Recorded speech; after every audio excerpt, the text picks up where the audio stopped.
Insights, o podcast do Bradesco.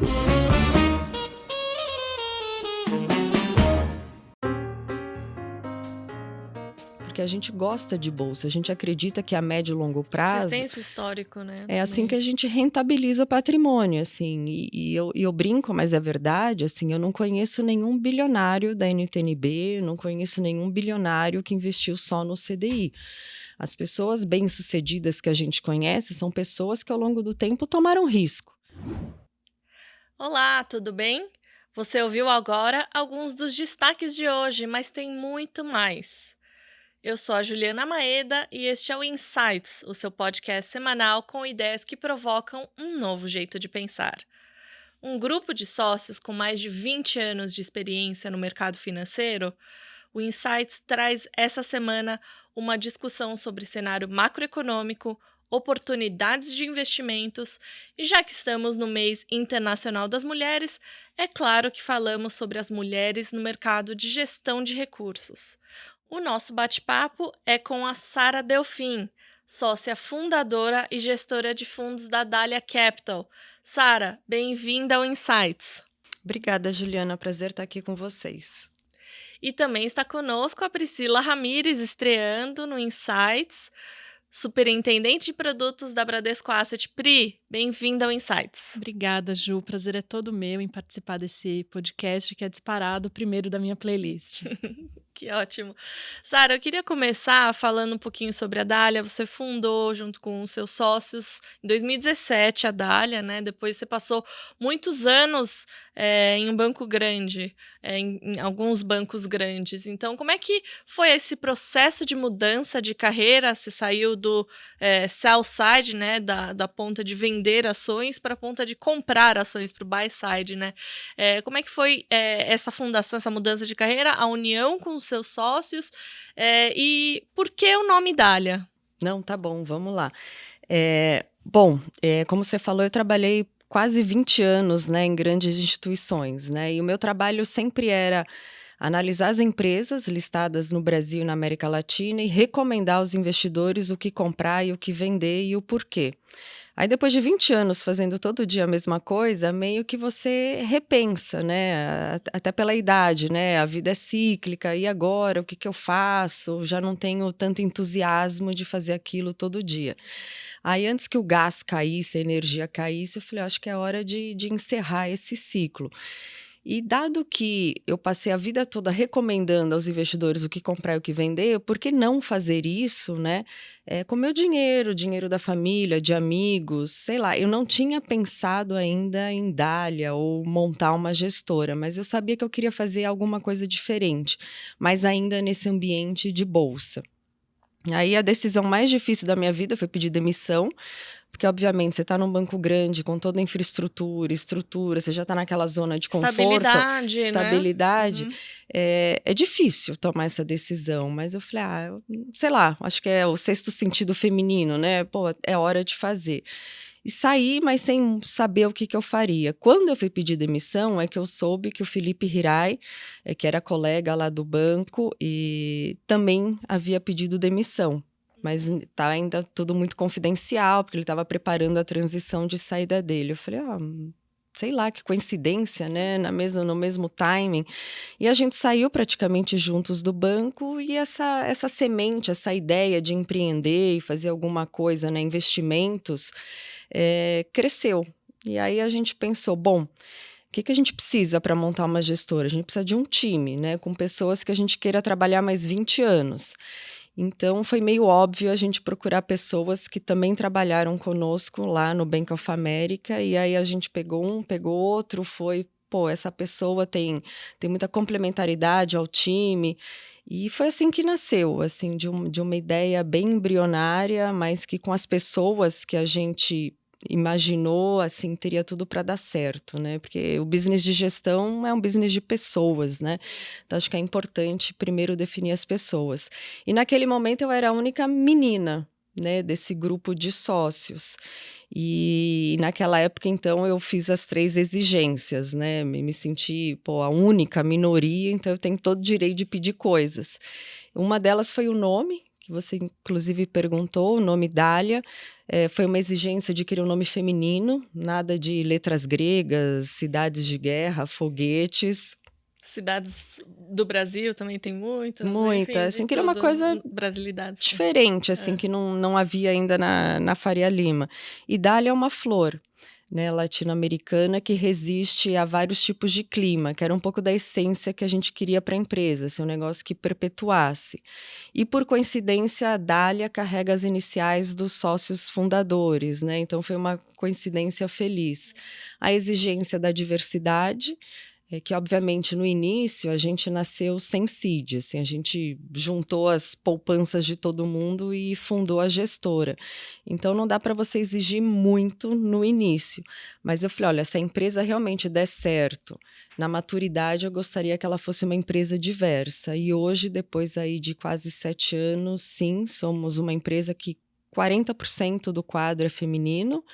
E a última exigência foi de filantropia, assim, também. Depois de amadurecer, depois que a empresa der certo, eu gostaria de dedicar o meu tempo e dinheiro, se for possível, à educação e educação financeira, principalmente para pessoas de mais baixa renda, que é difícil, né, lidar com o dinheiro, quando o dinheiro é escasso. Mas é quando ele é escasso que você tem que dar mais atenção a ele.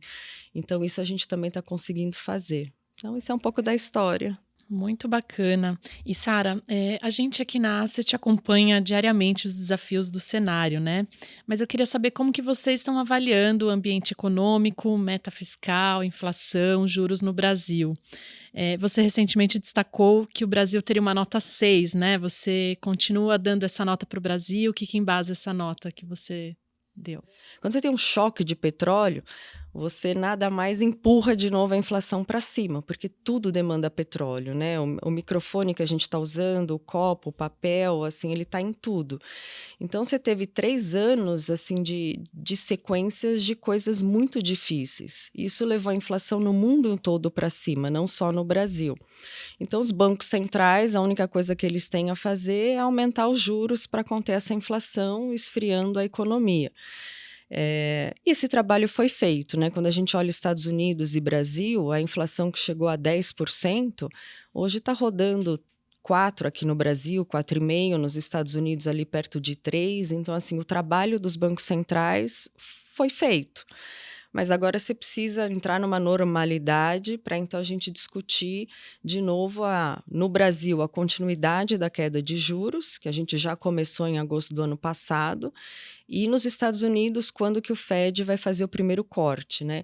E lembrando às pessoas que o que determina qualquer preço de ativo no mundo é o juro americano, né? Como se ele fosse o pai de todos. Então, com o juro americano que ficou por 20 anos zero e hoje está em 5%, isso muda como os investidores globais alocam seu dinheiro. Então, você tem uma remexida no mundo todo. À medida que essa expectativa de inflação e juros caem nos Estados Unidos e possivelmente o juro começa a cair lá esse ano, isso também tem um efeito manada, né, no mundo como um todo, inclusive no Brasil, que é um país emergente que se favorece por isso. Então, mas falando de Brasil, a gente controlou a inflação, a gente começou a queda de juros em agosto, a gente acredita que o Banco Central vai continuar nesse ritmo de corte, eventualmente chegando sei lá, 9,5%, né, no final desse ano, e o que é um cenário bom, né, para a economia. Vamos lembrar que nos últimos 3 anos também os economistas erraram, né, previsão de PIB.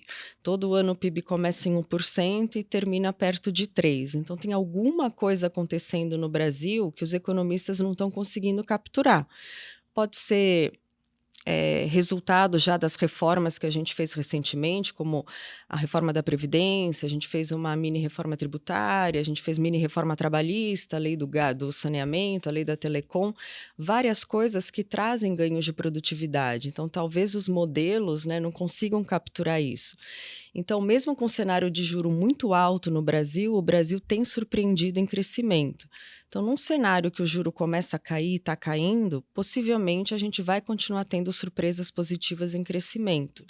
Então, você ter uma economia que está crescendo, com a inflação controlada e o juro caindo, parece um cenário benigno. Tem risco? Tem. Né? A gente monitora isso todos os dias. Um desses riscos, obviamente, é o que acontece com o mercado americano e com a China, né? Que são as duas maiores economias do mundo e que, obviamente, tem um reflexo aqui. E no último ponto, né, sobre a meta fiscal, essa é uma discussão de décadas, né? A gente sempre discute isso. A gente tem vindo de um cenário de 3 anos muito difícil.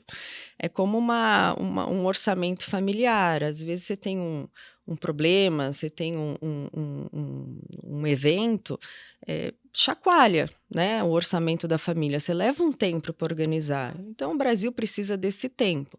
É o pior cenário? Não. Quando a gente compara o Brasil com o resto do mundo, a gente está com um nível de dívida PIB ok, né, razoável. Toda a nossa dívida é em reais, a gente não tem mais dívida em dólar. Então, quando você deve, né, na sua própria moeda, isso facilita muito. A balança comercial tem sido, assim, uma boçalidade o que a gente está exportando. Sim. E esse A gente teve um ano acúmulo, muito forte, a gente né, tem também, tido anos de muito agro. fortes, impulsionado pelo agro, mas também impulsionado pelo petróleo, assim, que pouca gente fala, né? O Brasil, em 2017, foi o primeiro ano que ele passou a ser net exportador de petróleo, além de exportador de comida. Então, quando você é independente em comida e energia, isso fortalece, né, a sua economia, fortalece a sua moeda. Eu acho que é uma dessas as razões do porquê o real fica ali, 4,80, 4,90, por isso. Né? Você tem um cenário político que depois a gente pode até falar que é esse cenário nota 6, e você tem uma economia, né, uma balança que é boa, né? O Brasil tem qualidades também. Sim. Eu queria mudar um pouquinho falando um pouco, você comentou um pouco sobre Estados Unidos, sobre Fed, e a gente viu uma bolsa americana em 2023 muito forte, puxado, claro, pelas Magnificent Seven, né, ou as 7 magníficas, as empresas de tecnologia que se beneficiariam com a inteligência artificial. Mas eu queria saber de você, como analista de ações, toda a sua experiência, já deve ter passado por vários ciclos de ações. Existe espaço para investimento em bolsa americana ainda? Como é que vocês enxergam para 2024? A gente tem uma visão bem positiva, assim, sobre ativos nos Estados Unidos. E claramente a Bolsa, né, tem sido o melhor ativo lá. Isso foi curioso, porque ao longo de 23, quando você tinha o Fed, né, o Banco Central subindo os juros, qual que é a narrativa óbvia, né, o raciocínio óbvio? Tanto lá quanto aqui também, né? Pô, o juro está subindo, é ruim para a Bolsa, então a Bolsa vai cair. Então, muita gente ficou short, né, vendido, e não só no S&P, né, que é a grande bolsa americana, mas também na Nasdaq, que é a bolsa de tecnologia. E deu errado, né? E por que isso? Porque enquanto há crescimento de lucro, as ações se valorizam, né? O dinheiro persegue crescimento.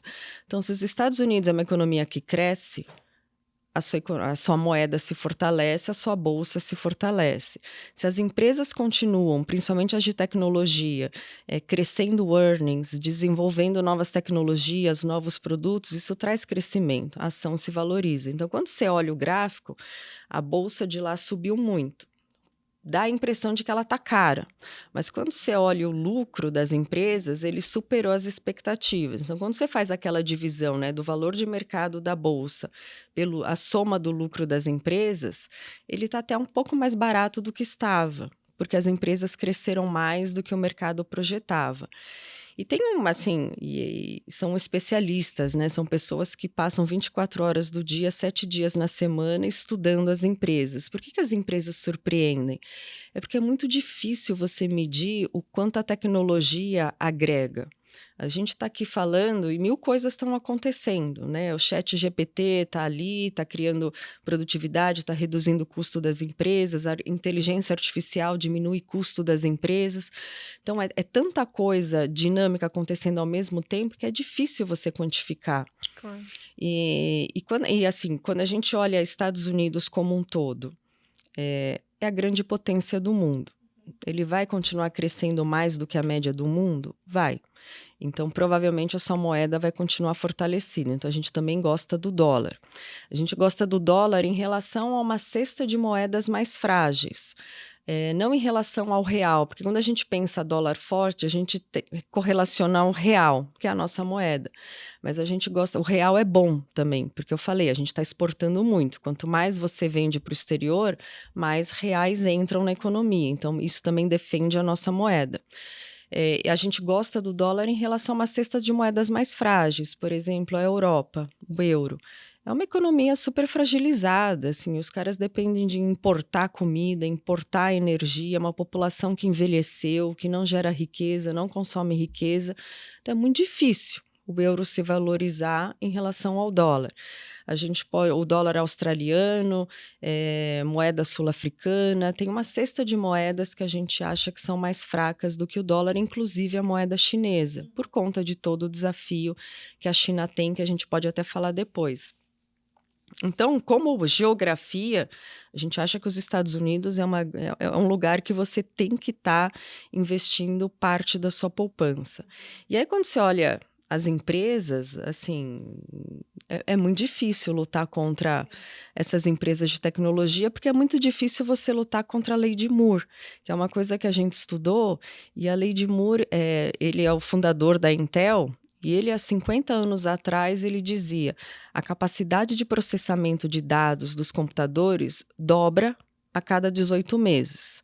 Então, o que a gente vai evoluir nos próximos 18 meses é o dobro do que a gente evoluiu nos 50 anos, que já é muito. Já é muito evoluído. E isso está acontecendo, né? Então, quando a gente pensa nisso, o que essas empresas podem fazer em relação a tudo, né? Mas o que está sendo muito falado hoje, inteligência artificial, você pode olhar do ponto de vista de como a gente vai se relacionar com isso. Isso deve trazer uma economia de custo grande para as grandes empresas, mas também no nosso dia a dia, né? Como é que a Dália, como é que a gente pode analisar e ganhar dinheiro com isso também. Então, a gente acha que o brasileiro que não tem muito dessa cultura, ele deveria repensar, né, como é importante exportar um pouco da sua poupança e investir, né, na maior economia do mundo e nas maiores empresas do mundo, né? E quando, obviamente, tem ciclos, né? Tem eventos, semanas que vai ser um pouco mais difícil, meses que serão mais difíceis, mas quando você dá um zoom out, né, quando você olha um gráfico de 50 anos do S&P, é uma reta, assim, para cima. Ele só sobe. Tem ali umas nuances que cai, sobe, mas quando você olha a longo prazo, a médio prazo, é uma bolsa que, historicamente, subiu 80% do tempo nos últimos 50 anos. Então, a gente tem que pensar nisso e tentar, né, extrapolar, e é muito difícil, né? Qual o argumento que eu dou para ninguém investir, né, na maior economia do mundo, né? Com certeza, é uma bolsa muito pujante, né, americana. Difícil apostar contra, né? Nunca aposte contra os Estados Unidos, né? O pessoal brinca. E falando em bolsa, como é que você está vendo a bolsa aqui no Brasil? Quais os setores que vocês gostam mais? E também as outras classes de ativos? O Brasil, assim, como um todo, tem uma bolsa que ainda é muito barata, né? Assim, por conta de tudo que eu falei aqui, né? Sobre esses desafios dos 3 últimos anos. E alguns setores por questões mais setoriais, né? Por exemplo, o setor de varejo é um setor que tem sofrido muito por conta de competição. E todo mundo vê a Shein, Temu, é uma série de importações, né? De empresas de varejo que, obviamente, compete com o nosso varejo aqui no Brasil. Então, tem sido difícil. Não só por isso, né, questões competitivas, mas também a questão do crédito, né? Quando o juro vai de 2 para 14 e você começa a ter inadimplência, os bancos começam a retrair crédito. Então, quando a pessoa não tem crédito, ela consome menos. O que a gente tem visto agora é os bancos voltando a dar crédito, porque os juros começam a cair, as pessoas começam a colocar seu orçamento mais em dia, começam a pagar suas dívidas. Então, os consumidores sem dívida, o banco olha com uma percepção de risco menor, tá bom, vamos emprestar crédito. Isso deve trazer o varejo de volta, mas foi uma safra difícil, assim, sem crédito, para esse setor decolar.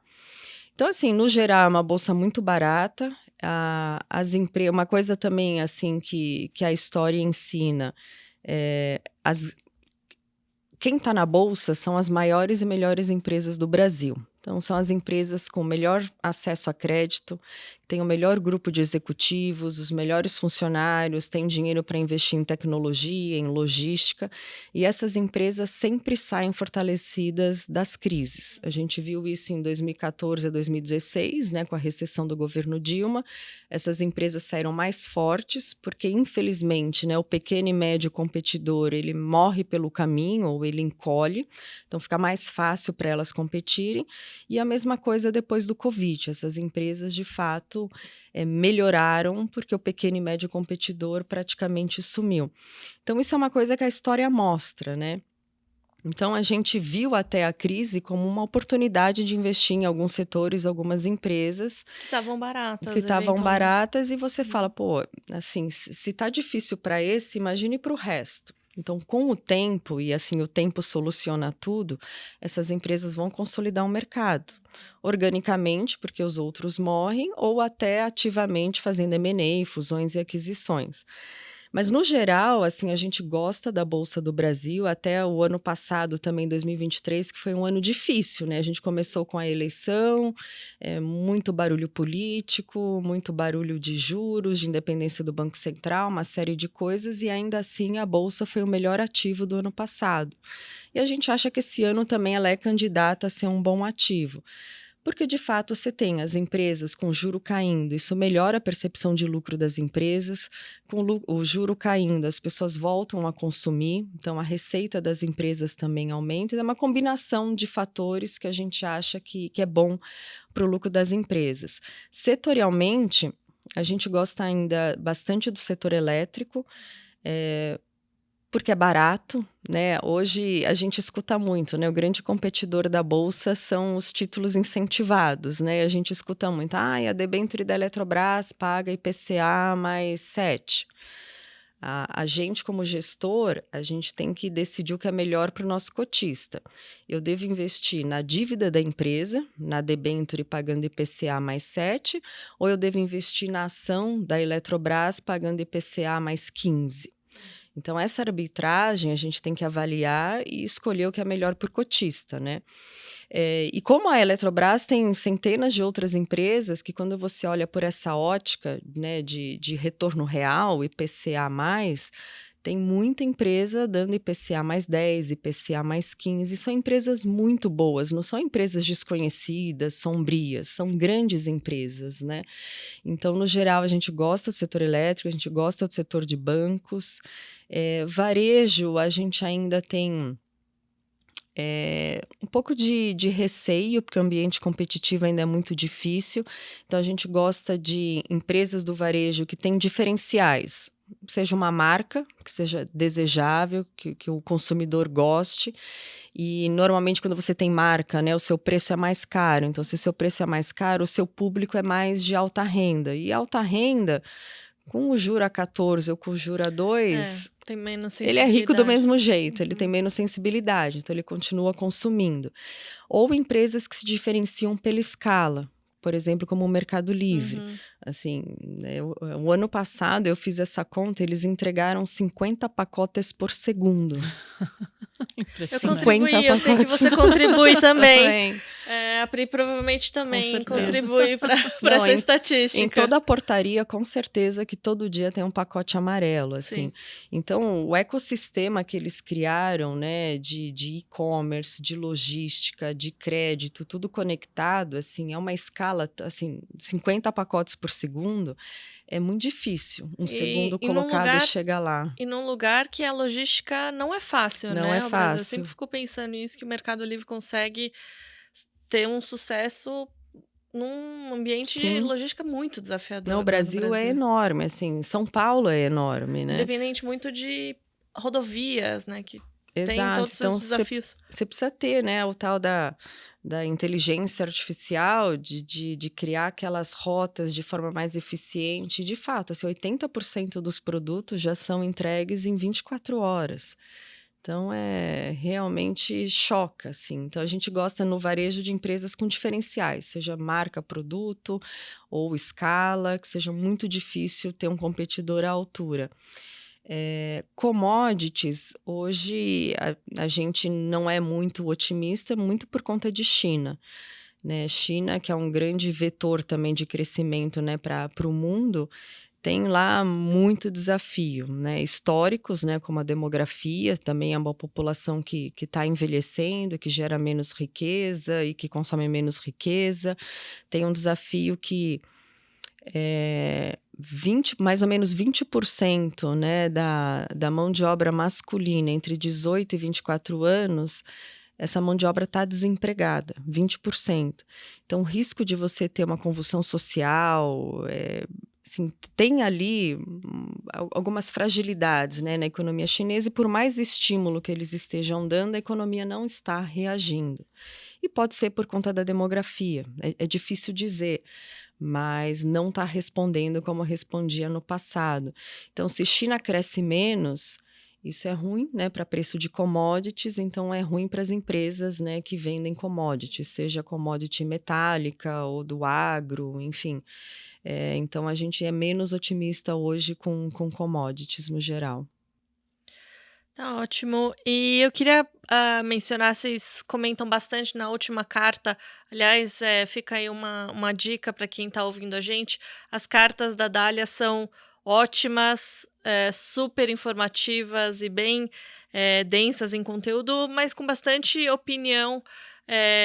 Inclusive, na última carta de vocês, vocês falaram bastante sobre demanda de energia versus a inteligência artificial. Como é que vocês têm analisado o uso da inteligência artificial? E se você puder também comentar 10 segundos sobre a carta de vocês, só para não dar muito spoiler, para a gente incentivar todo mundo a ler. A inteligência artificial é muito novo para todo mundo, assim, então no nosso dia a dia, obviamente a gente cria ferramentas internas, né, que a gente tem 2 pessoas dedicadas a isso, de criar lá, eu não entendo nada desse universo, mas de criar robozinhos que você tenta antecipar resultados de empresa, vendas de empresas, e com a inteligência artificial você consegue ir puxando esses dados e tendo uma leitura antecipada, né, do que pode estar para acontecer no próximo trimestre da empresa, enfim, você consegue ter uma leitura, né, mais real time do que está acontecendo com as empresas que você tem ou que você não tem e está eventualmente estudando. Então a gente cria, né, essas ferramentas de análise. Mas hoje, assim, o que mais nos chama a atenção de inteligência artificial é para investir mesmo, né? É colocar o nosso dinheiro, o dinheiro do cotista, em inteligência artificial, empresas que vão se beneficiar disso, que estão criando produtos disso, que são pioneiras e que, obviamente, vão se valorizar por isso, né? Isso, assim, e cada anúncio, essas empresas sobem 10%, 20% num horizonte de tempo muito rápido, assim. É difícil você não estar posicionado, porque as coisas estão evoluindo de forma muito rápida. E não só a tecnologia para esse tipo de informação, dados, ou de um texto, você faz um vídeo, que foi muito vinculado, né, que viralizou a semana passada, mas biociência, biotecnologia, remédios, assim, tem muita coisa que a tecnologia traz de avanço, né? Se a gente pensar, a vacina contra o Covid, ela foi feita em 2 dias. Assim, o tempo que demorou foi de testes, né? Mas a vacina em si, ela foi desenvolvida em 2 dias. Isso assim, é ciência, tecnologia e dinheiro. E, obviamente, vontade política, né? Os 4 itens juntos, obviamente, levam ao progresso. Então, a gente é bem otimista com essa questão de tecnologia, não só nos dados, mas nessa questão de saúde. Com certeza. E Sara, a Dália tem o propósito de oferecer investimentos de qualidade, né? Sempre olhando ali o retorno de longo prazo, consistente, com qualidade. E só que ao mesmo tempo a gente tem uma indústria de asset com uma alta taxa de mortalidade, né? Como é que Sim. você vê essa questão e qual que é a fórmula para vocês se manterem, né, nesse mercado tão difícil? Não, essa palavra mortalidade é interessante, porque logo que a gente começou a desenhar a Dália, a gente foi visitar uma empresa e o CEO falou assim: Nossa, mas que mudança radical de carreira, você sabe que a taxa de mortalidade é enorme, né? Falei: Caramba, né? Que mensagem positiva para quem está começando. Mas eu acho que tem 3 coisas, assim, acho que primeiro é time, né? A gente de fato conseguiu reunir um grupo de pessoas muito maduras, com muita experiência, numa fase de vida muito parecida, todo mundo com um propósito já muito parecido. Isso facilita, né? Você tem uma sociedade linear, assim. Então, não é que eu era mais importante que o resto ou o outro era mais importante que o resto. Todo mundo era muito necessário, muito complementar. Então, quando você entende isso, passa pelo segundo item do que pode ser uma ferramenta para o sucesso, é a governança, né? Então a gente criou a empresa como uma sociedade linear. Todo mundo, né, os principais sócios que estão na gestão, tem uma participação societária muito parecida. E por que isso é importante? Parece bobagem, mas não é. Porque pensa, se eu tivesse 60% da empresa e o resto do time lá, cada um tivesse mais 10%. Se eu tenho 60% da empresa, eu tenho maior poder de voto e de veto. Então, se eu chego e falo, olha, eu estou a fim de comprar a Vale do Rio Doce, quem que vai combater a minha ideia? Eu falei, não, mas ela, né, ela tem 60% da empresa, eu vou na direção que ela está falando. Ou, se eu sou a pessoa que no limite vou decidir, né, o bônus de todo mundo, o salário de todo mundo, essas pessoas vão sempre tentar concordar comigo. E às vezes você tem que ser discordado, né, para evitar erros. Então a gente entendeu que ter uma sociedade linear torna com que todas as pessoas tenham a mesma voz, o mesmo voto, o mesmo veto. Então a gente não fica inibido de combater uma ideia. Se eu tiver que discordar do Felipe em comprar Vale, eu vou discordar e vou tentar, né, combater a ideia dele no limite para até testar a convicção dele. E uma outra coisa que é importante, acho que nessa estrutura, é que ninguém se sente pressionado para dar ideia. Porque quando você tem um time que é muito jovem, que está começando, a pessoa fica aflita, fala, nossa, passou 2 meses e eu não dei nenhuma ideia do meu setor, não vou ganhar nada esse semestre. Só que não, assim, às vezes a melhor ideia, a melhor postura é não dar ideia. Assim, a gente não quer uma ideia, porque você tem que dar uma ideia, a gente quer a melhor ideia para o fundo.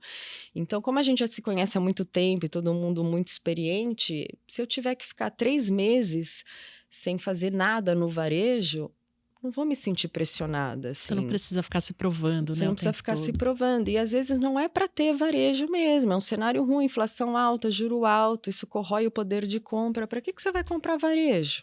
Só para mostrar que você está trabalhando? Não, às vezes o melhor trabalho é não fazer nada no seu setor e mirar em outras coisas e ajudar os outros a estudarem outras coisas, né?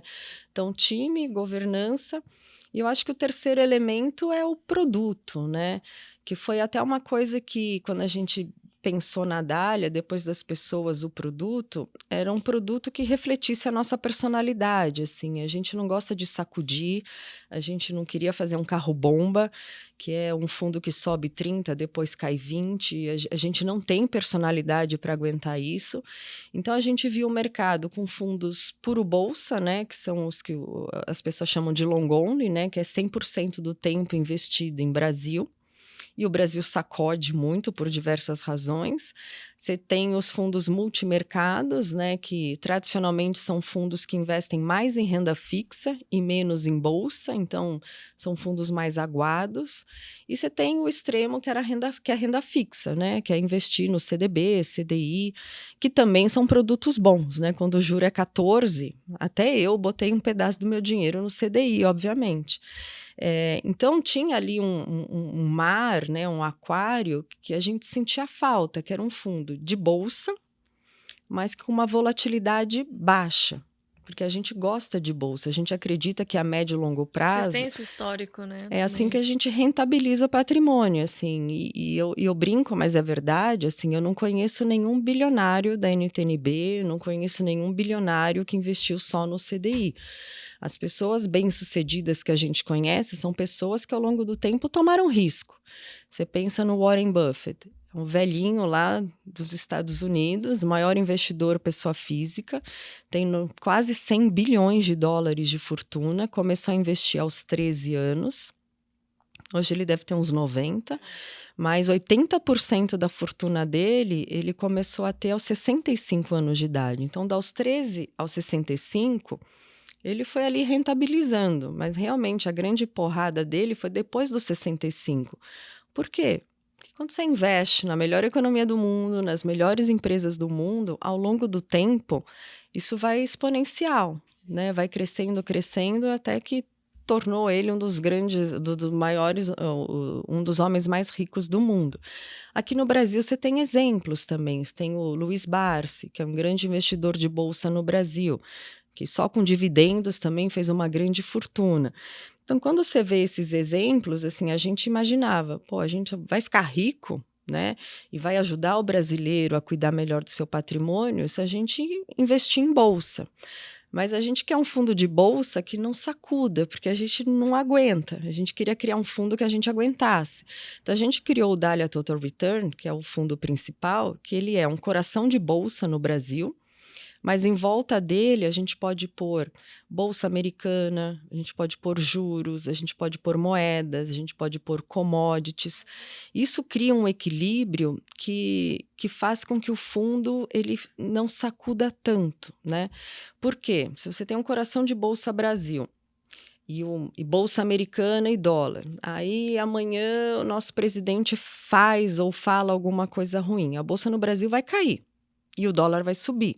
Então, a gente perde um pouco na posição de Bolsa Brasil, mas a gente ganha no dólar que subiu. E os Estados Unidos não vai sofrer nada, assim, né? O presidente aqui falar alguma coisa não muda mexe em nada na nada. bolsa. Então, essa combinação de ativos traz esse produto que ele é mais resiliente ao longo do tempo. Então, a gente acredita que se ele é mais resiliente, ele resiste. Então, talvez a nossa taxa de mortalidade não aconteça, espero eu, por isso, né? A combinação de time, de governança e de produto, né? E dentro, assim, desse produto, acho que é importante falar, assim, a gente vai fazer agora em maio 7 anos de fundo, né? A gente subiu o dobro da bolsa com metade da vol, né? Com metade do risco. Então, até agora a gente está cumprindo aí o que a gente queria com esse produto. Que bom, e você comentou sobre vocês têm essa visão de longo prazo da Dália, mas você também comentou no começo sobre a educação financeira, a importância, e tem algumas matérias que você comenta que você começou a poupar muito cedo, você aprendeu isso até com a sua família, né? Eh, e vocês estão começando a lançar, já estão investindo bastante nessa vertente de previdência. Como é que você enxerga o futuro desse mercado de previdência, dado todo esse seu histórico, toda essa sua bagagem? Não, eu pessoalmente adoro fundos de previdência, assim, tirando a parcela que eu tenho no CDI, que é, sei lá, 1 ano de despesas, obviamente o resto está na Dália e principalmente fundos de previdência. E eu aprendi isso até na marra, o porquê que é bom previdência. Meu pai faleceu muito cedo. E, obviamente, a gente completamente despreparado, né? Você está no início da carreira, você está só focado no trabalho, você nem tem dinheiro, assim, para pensar onde é que eu vou investir meu dinheiro se eu não tenho dinheiro. Então, quando ele faleceu, é que a gente viu, assim, durante espólio, assim, por menor que seja a conta corrente ou a poupança, né, do falecido, fica preso. E não adianta essa viúva estar passando fome, o filho está passando fome, seu dinheiro fica preso. E eu fiquei brava com meu pai, eu falei, caramba, né, olha como é que ele deixou a gente, né, nessa saia justa. E aí, depois que você vai estudar e vai se aprimorar, né, do que existe de produtos, a Previdência teria nos salvado. Porque, de fato, você escolhe o fundo de previdência e você elege os beneficiários. Olha, eu quero deixar metade para o meu filho A, metade para o meu filho B. Se acontece a morte, assim, eu acho que é em 7 dias, né, que a Previdência tem a liquidez, eles já recebem o dinheiro, não fica em espólio. Então, isso traz, assim, uma rotina, assim, vida normal para a família, né? A família continua ali com o seu dinheiro para viver. E uma outra coisa positiva da Previdência é a questão tributária. Quanto O mais benefício tempo, fiscal, né? né, você fica investido, menos imposto você paga. E faz todo sentido, assim, porque a essência da Previdência é um investimento para longo prazo. Você quer uma Previdência para daqui a, sei lá, 20 anos mandar seus filhos estudar no exterior, ou daqui a 20 anos eu acho que eu vou ter idade de morrer, então eu quero deixar um dinheiro. Assim, ele é a essência do investimento a longo prazo. Então faz sentido, né? Quanto mais tempo você fica investido, menos imposto você paga.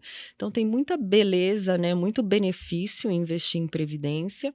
E eu acho que o mais importante que tem acontecido, principalmente no Brasil, é que antigamente os fundos de previdência eram os produtos de previdência eram ruins, assim, no sentido até pela regulação. Investia em renda fixa, em títulos públicos, dava 90% do CDI, 85% do CDI, e todo mundo oferecia esse produto, né? Então você não tinha muita diferenciação. Com a flexibilização, né, da regulação, hoje existem fundos de previdência que são sofisticados, que investem parte no exterior, que investem em bolsa, que podem investir numa combinação de ativos diversos e que isso, ao longo do tempo, melhora o nível de rentabilidade. Então, acho que essa combinação, né, de ter benefício fiscal, o benefício de você deixar um dinheiro para sua família, né, e sem pagar imposto de herança, de transferência, que é um outro benefício. E a sofisticação que hoje você tem de fundos de previdência, eu acho que faz total sentido para o brasileiro ter fundo. Porque muita gente fala, ah, não, mas previdência é ruim, é coisa para velho. Não, não é coisa para velho, é ao contrário, você tem que pensar nisso enquanto você é jovem, que você está acumulando riqueza, e você investir de forma eficiente, né?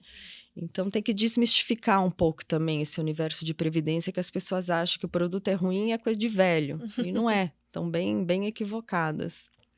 E mudando um pouco de assunto novamente, você comentou também no começo da nossa conversa sobre a questão da diversidade na Dália quando vocês começaram a empresa, né?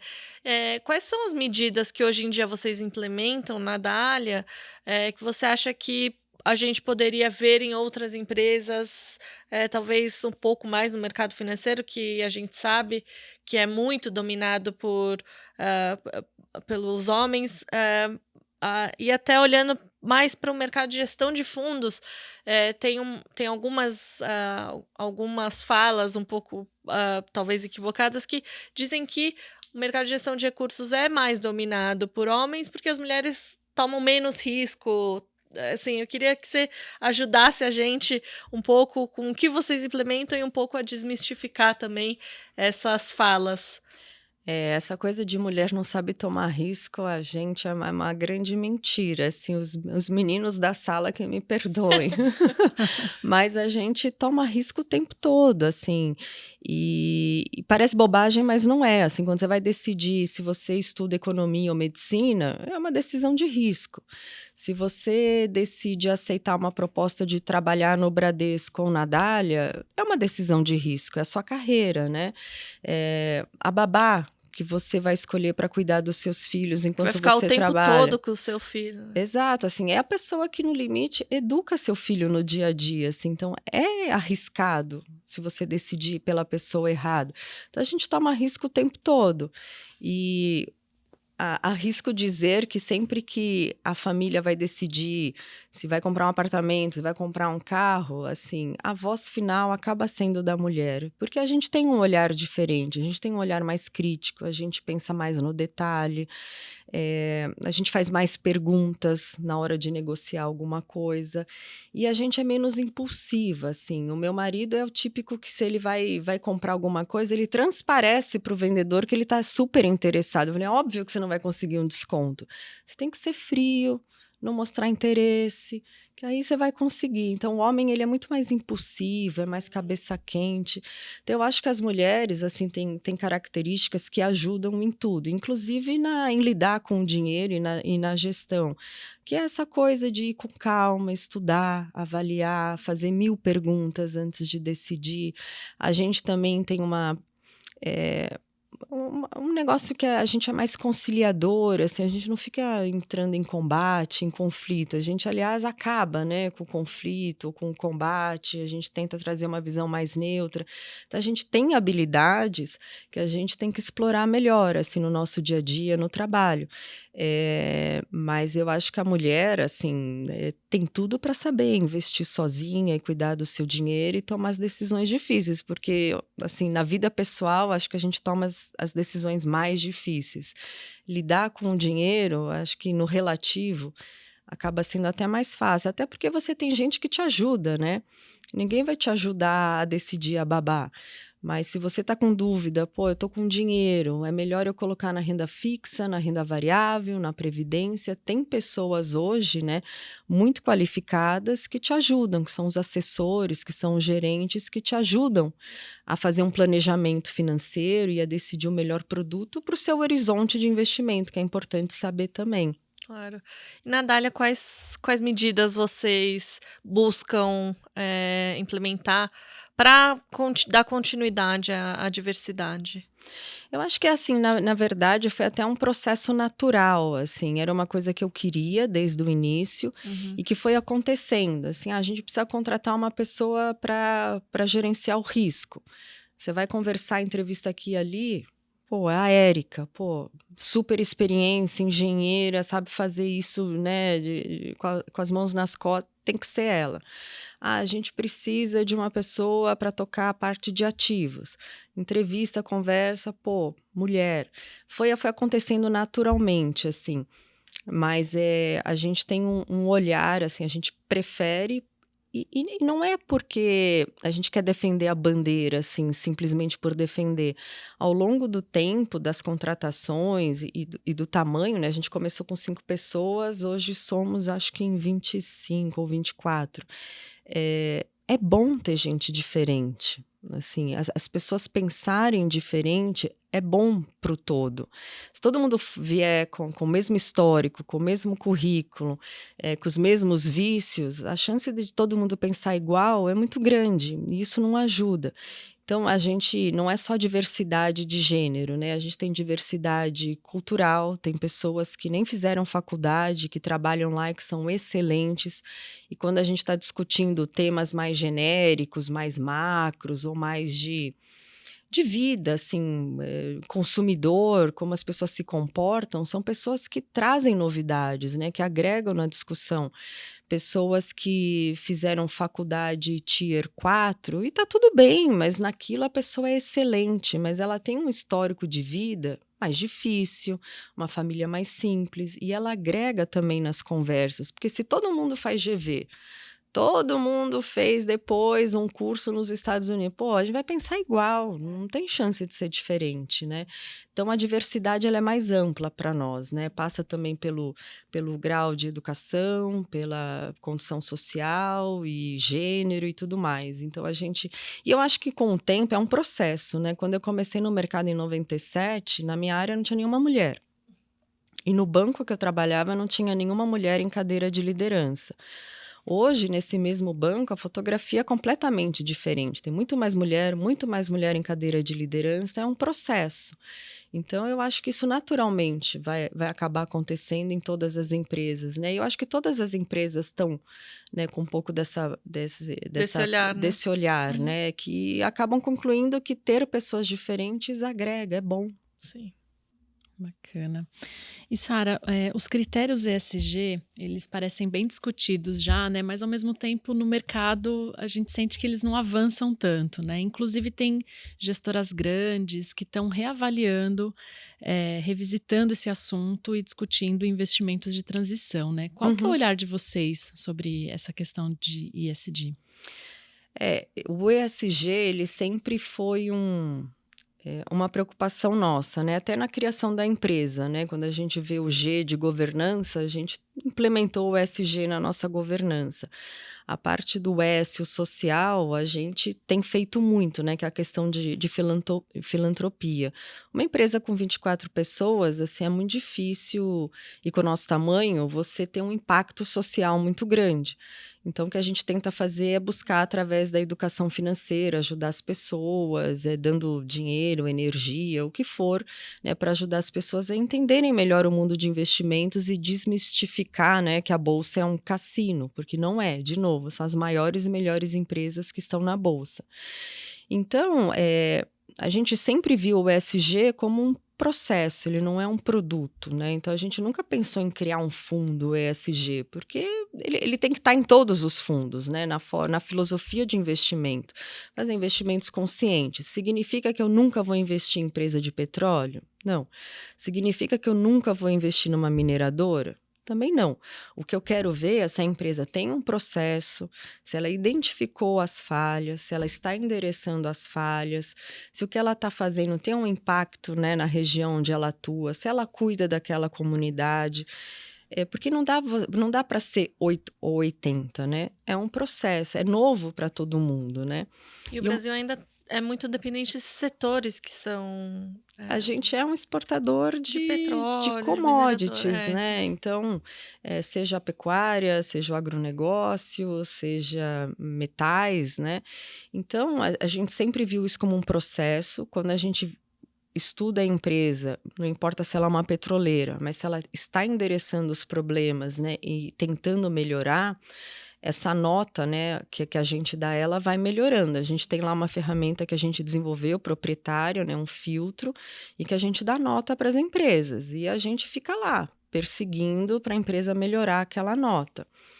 E é uma coisa, assim, que o mundo, acho que tentou ser muito xiita nessa questão ESG, e o mundo sofreu consequências por isso, né? As petroleiras no mundo há 20 anos não investiram em aumento de produção de petróleo, porque ia lá um grupo ativista, tacava pedra e aparecia na capa do jornal, ninguém queria estar na capa do jornal. Então o mundo ficou 20 anos sem investir. Se você tem um mundo que cresce e um produto que não cresce, o que acontece com o preço desse produto? Ele sobe. E o que é ruim, assim, o petróleo, ele acaba tendo uma função social, porque se o preço do petróleo é baixo, o preço, né, de tudo fica mais barato. Fertilizante, depende de petróleo fica mais barato, fertilizante mais barato. Aí o produtor rural compra o fertilizante mais barato, planta a soja, o milho, você consegue ter um preço de comida mais eficiente. Qual que é o papel social do petróleo? É esse, manter a inflação baixa. Porque o petróleo caro e inflação alta, quem mais sofre é a população pobre do mundo todo, não só do Brasil. É aquele cara que depende, né, daquele dinheirinho ali para comer, que sofre com petróleo, e para transporte, que sofre com petróleo. Então, eu acho que o mundo entendeu que, não dá para desligar cortar, né? o petróleo, e agora é só sol e vento. Não dá para você massificar essas energias a ponto de abastecer o mundo. Tem que ter uma transição. Você vai produzindo petróleo o suficiente para deixar o petróleo no nível baixo, para não matar, né, os continentes mais humildes, a população mais pobre, e vai investindo na transição. Daqui a 10 anos ou 15, a gente vai ter mais hidrelétricas, ou mais solar, ou mais eólica, que dê para representar 30% da capacidade do mundo, ok, aí você vai reduzindo a produção de petróleo. Então, acho que o mundo entendeu que o ESG ele não é um produto e ele não é um ou outro, né? Eu acho que tem que ter uma transição. E o petróleo tem uma função social, sim, porque quem mais sofreu na guerra, quando o petróleo foi a 120, foi a população mais humilde, porque o fertilizante ficou mais caro, a comida ficou mais cara, a gasolina chegou a R$7 no Brasil, hoje está a 4 e alguma coisa, assim. Então, tem que fazer essa transição com calma, né? E obviamente, a gente analisa as empresas por essa ótica, se elas estão endereçando o problema, E a gente também, dentro de casa, tem que fazer a nossa lição, né? Ver também como é que a gente pode ganhar dinheiro, né? Com esse vetor da transição. E tem muita coisa legal acontecendo no mundo. Bacana. Agora eu queria falar sobre você. Eu sei que você tem 2 filhos, mãe de gêmeos, fez uma transição de carreira, mas se a Sara não tivesse fundado a Dália, o que que você faria se pudesse escolher qualquer trabalho no mundo que não fosse fazer gestão de fundos ou análise de ações? O que que você escolheria fazer? E eu queria que você dividisse também conosco algumas dicas, se você pudesse dar para as mulheres, para as meninas que estão começando no mercado financeiro, ou especificamente no mercado de gestão de fundos, gestão de fundos de ações ou análise de empresas.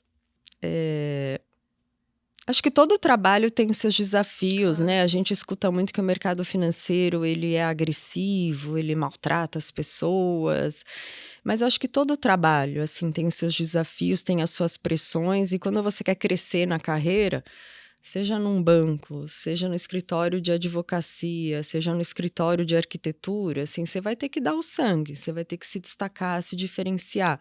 Então, acho que o mercado financeiro é só mais um segmento onde as pessoas se esforçam e se dedicam para crescer. E é um mercado que, em relação a outros, acho que mais meritocrático. Então, acho que quando você dá o sangue, rala, trabalha, você tem uma boa recompensa, né? Então, eu acho que esse é um primeiro ponto, que não tem que ter medo de trabalhar no mercado financeiro, que ele é tão difícil quanto qualquer outro mercado. O segundo, eu acho que para as mulheres em geral, acho que a gente tem que. Assim, quando eu entro no trabalho, menos na Dália, né? Mas no banco, por exemplo, eu entrava e eu vestia um personagem. Eu deixava de ser a Sara, mãe de gêmeos, cheia de problemas pessoais, e ali. Era falar de trabalho, e foco no trabalho. Vou sair mais cedo, que isso aconteceu de verdade. Uma vez eu falei, vou sair mais cedo, levar meu filho ao médico. Tá bom. Aí, um mês seguinte, vou ter que levar minha filha agora ao médico. Mas de novo, né? Vive indo ao médico. Aí, quando o Felipe, né, que é o meu sócio hoje, que sentava perto de mim no banco, um dia ele falou, pô, tô indo mais cedo que eu vou levar meu filho ao médico. Aí a reação das pessoas foi, nossa, que pai Que paizão. presente, que marido, quero pra mim. Falei, quando sou eu, tipo, eu tô de folga, né? Quando é ele que vai, ótimo marido, ótimo pai, tá bom. Então eu parei de dar esses detalhes, assim, eu vou sair mais cedo, porque eu vou sair mais cedo, vou no cartório, vou, sei lá. Deixei de falar essas coisas, assim, é ruim? Não, hoje o mercado melhorou, as pessoas estão muito mais humanas, muito mais família. De fato, o ser humano mudou muito, assim, eu sinto isso, não sei se vocês sentem, Sim. mas as pessoas estão com um olhar mais O ambiente humano. de trabalho, acho que flexibilidade de poder trabalhar de casa também Flexibilidade. depois da pandemia ajudou, né? Então, eu acho que se hoje você fala que vai levar seu filho ao médico, talvez não crie um grande impacto. Mas se puder evitar, assim, dividir coisas pessoais, ou, briguei com meu marido, aí você tá num dia mais difícil, já vão falar, tá vendo? É porque brigou com o marido. Então, sim, ficar um pouco mais reservada, se Claro. impor mais. E tem uma coisa positiva, assim, muita gente pergunta, às vezes você vai em reuniões com empresa ou com, sei lá, diretores do Banco Central, e acontece muitas vezes de ser 20 homens na reunião e ou 20 homens, eu e mais uma. Aí termina as pessoas, nossa, que ruim, né? Só vocês aí de mulher. Eu falei, não, achei ótimo. Você viu que ele me chamou pelo nome? É.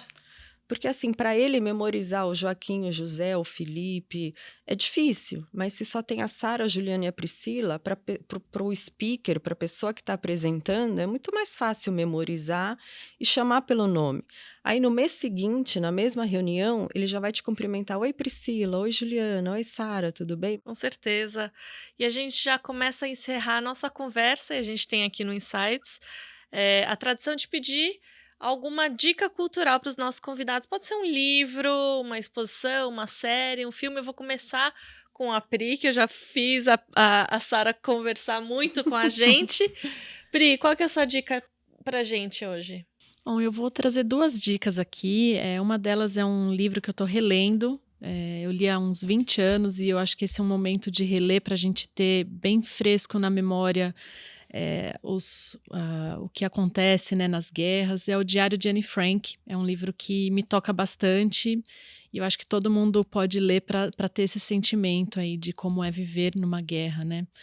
E uma outra dica, também falando de diversidade, de cultura, eu fui recentemente no Museu da Cultura Indígena aqui em São Paulo. Para quem fica aqui em São Paulo, na Zona Oeste, é um lugar super agradável, muito rico em informações. Eu fui até pelo meu filho, né, que estava fazendo um trabalho, mas assim, foi riquíssimo a visita e eu recomendo bastante.